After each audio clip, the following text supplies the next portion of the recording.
Today is George Reeve's 111th birthday. He played Superman in the 1950s on the TV show The Adventures of Superman. And for the occasion, I wanted to read a story from when his show was on the air. Now, this is as close as I can get. In this showcase volume that I got signed by Al Plastina, who was the artist on many of these issues, we have black and white reprints. And the very first story is from Action Comics issue 241.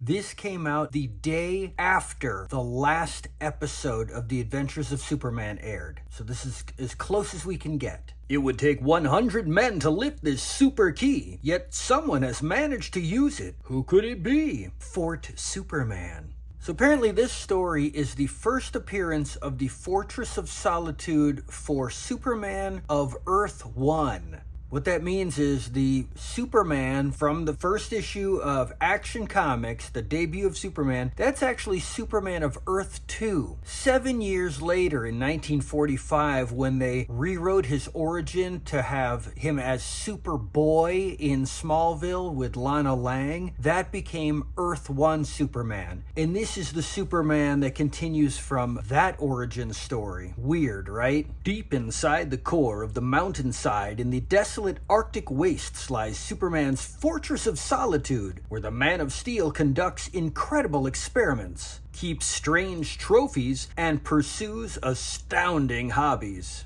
So he's writing in his diary with his X-ray vision. I don't know why the diary is that big.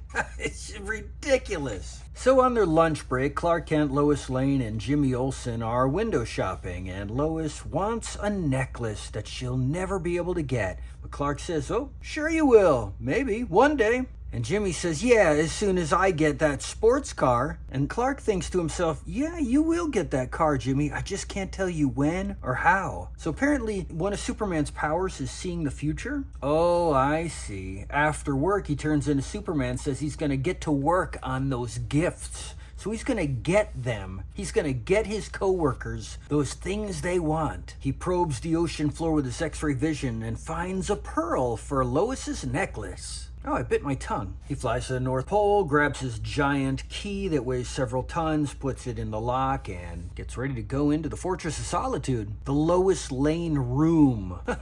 The Jimmy Olsen room. He's hand-making the car for Jimmy. A Batman room, where he's got full-size wax mannequins of each of them. What a weirdo. A Clark Kent room, because Clark is known to be a friend of Superman's. Painting a giant picture. This is a realistic picture of a Martian landscape with arms coming out of the ground? Oh, cool. He's got this lead armor suit that he can wear to be immune to kryptonite, so he can experiment on it. Oh, I like that. That's smart. So the next day, Superman leaves to go greet a scientist who urgently called him here because he's created a new metal that he thinks even you can't break it, Superman. Go ahead and try it. Superman thinks, great. It's another excuse to get away to my secret hideout. Oh, except when he gets there, there's a message on the wall. Prepare for the greatest puzzle of your career, Superman. I can enter and leave at will. Who am I? How can I do it? I dare you to find out. It's impossible. No one can get in here. No other person could have lifted that key and moved the door. Weren't there other superheroes? I know Batman doesn't have any powers, but Wonder Woman could lift that key. But Green Lantern with his ring. Kinda weird. He takes a stroll through his interplanetary zoo. Forbidden weapons of crimedom. He can't figure out who the intruder is, so he just gives up and says, I'll just go play with that shatterproof metal like I was going to in the first place. And he puts his fist right through it. And he goes back to writing in his diary, only now he uses his fingernails. But he writes in his dead Kryptonese language so no one else can read it. Very clever, Superman. Well, he's all done, so he's gonna leave, but he doesn't want anyone getting back in, so he uses his heat vision to melt the door into the mountainside. Next day, he's back in Metropolis putting out fires, and that evening goes back to the Fortress of Solitude. But how can he get in now? Like a hot knife slices through butter, Superman just flies through 50 feet of solid rock. Giant paint buckets. Someone completed his painting? Still can't figure it out, so he's just gonna go play a game of chess with a giant robot. More experiments, and he's able to determine that the intruder has read his Kryptonese diary. Back to the zoo. I could return these creatures to their native worlds, but if one of them possesses super intelligence, it could return. I'll just have to wait. Wait until my unknown foe shows his hand. Well, guys, you almost had your freedom. Ooh, at night he has a nightmare. A super nightmare. The next day, back out to saving people. And at night, back to the Fortress of Solitude. Oh, a new clue. Kent is Superman. I told you I knew. Now I have proved it. Tonight is your last chance to act. Oh my gosh. One last combing through the fortress for any clue. A blob of melted wax on the floor of gray and blue. In front of the gray and blue wax statue of Batman.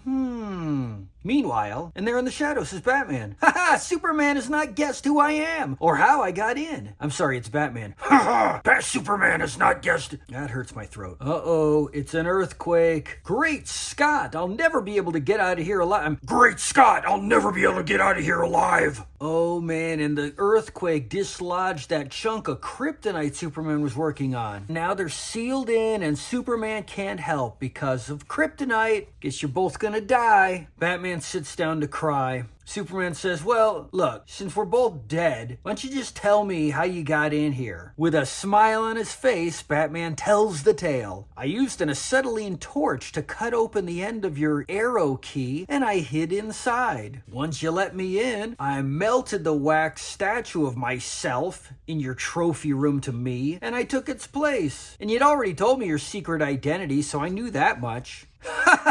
Sorry, Batman, I can't control myself any longer. See, since you tricked me, I decided it's only fair for me to trick you. I knew it was you all along. Well, I'm not really trapped in here. That kryptonite is phony. Let's get out of here. How'd you know it was me? Well, the blob of wax. Dude, only one thing still puzzles me, old friend. Why did you play this trick on me? Well, you may not recall, but today is the anniversary of your arrival on Earth from the planet Krypton. I wondered for a long time what to get you as a gift. Oh, it kind of sounds like Ralph the dog from the Muppets. He wanted to get Superman a gift. What kind of a gift do you get Superman? You get him a puzzle that even he can't figure out. Thanks, pal. You gave me a gift that I'll remember for the rest of my life. And you gave me a scare I'll remember forever. Now I want you to join me in the Batcave. Later that evening, he baked Superman a gigantic cake where every alternating candle has the head of Superman than the head of Clark Kent. He's got to eat the whole thing himself? Or are you going to invite friends over to see Superman's secret identity? Happy anniversary, Superman. Woo! All right. Happy birthday, George Reeves. That was weird.